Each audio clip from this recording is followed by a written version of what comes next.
Feruza Normatovani rostdan to'yi shov-shuv bo'ldi va men ochiq ayta olaman, ularni turmushini yoki anaqasini ishonarli emas, kontrakt asosida qurilgan turmush deb bilaman. Nima uchun? Ko'rinib turibdi, balki mashina, balki uy hisobiga deymizmi, rozi bo'lingandir. Endi ochiqlanadigan bo'lsa, Lekin baxtli oila ko'rinishadi. baxtli oiladek ko'rinadi. Lekin hammani ham aldab bo'lmaydi-da. Aldanadigan odamlar bor bu narsaga, lekin Siz hozir mana Feruza haqiqatda Normatova ko'radigan- psixologlarga tosh otgani uchun siz u yoqqa otyapsizmi yoki o'zingiz? Yo'q, men haqiqatda ko'rganim uchun fikrimni bildirib Qanday o'tyapman. haqiqatni ko'rdingiz, misol uchun?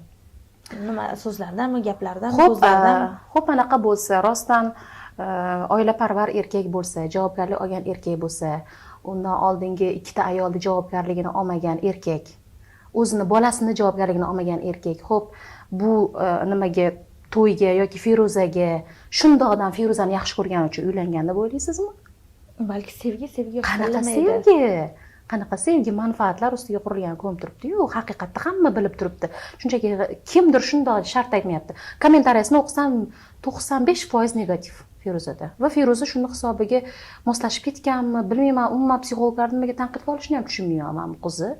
Balki birorta psixolog og'riq berib ketgandir. Tanqid qilib chiqqandir. Men hech ko'rmaganman lekin uni, lekin qayerdan boshlandi bu tanqidlar? Kimdir anaqa dedi, psixologlar haqida ommaviy shoira Sakov aytdilarmi, gapira boshlagandan keyin o'shani ushladida, undan keyin Feruza davom ettirishni boshladi. Bir PR chiqqan paytda psixologga nisbatan. O'shandan keyin faqat mana shu xalqning e'tiborida-ku hozir psixologlar. O'sha tomonni ushlab gapiryapti. Yaqinda ham bitta hamkasbimizni keng ommaning ichida nima qildi, sharmanda qilgandek bo'lib. Chunki noto'g'ri gapirganda u psixolog. Noto'g'ri gapirmagan. Shu uchun Feruza olib mikrofonni to'g'rilagan. Lekin xo'p, hammani ichida unaqa deyishi to'g'rimi? Din haqida umuman gapirmagan qiz.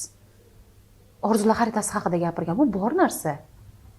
Fan aytyapman, fan boshqa narsa, din boshqa narsa.